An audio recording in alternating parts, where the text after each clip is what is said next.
ายดีพี่น้องมือในอเล็กซ่าก็ได้อยู่หานจำปาลาวอยู่เวกัสหานเป็นแต่งงามนะจำปาม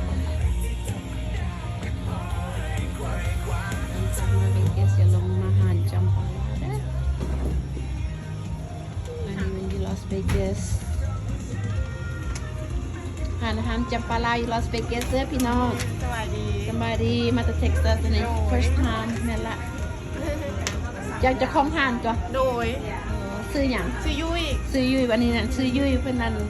อยู่นั่นเปิดเทิงแล้วบ่ยุ้ย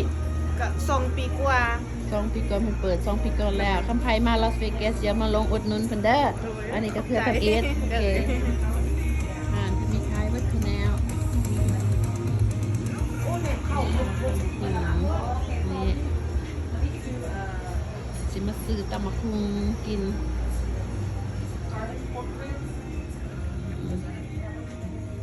แล้วพากันมาเบิ่งนี่โอเดอร์พวกสาวๆทั้งหลายมากิน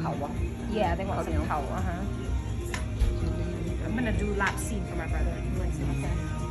งามถ่ายรูปอันนี้ก็จอยนี่ถ่ายมาจากปลาลาวนี่ได้อย่าลงนะพี่น้องมาอุดหนุนเพิ่นนี่มาก็ต้องอิดเนี่ยบัดใดของกินอ่ะสิฟีดแบ็กว่าจะเป็นยังไงโอเคขอบใจนี่บาย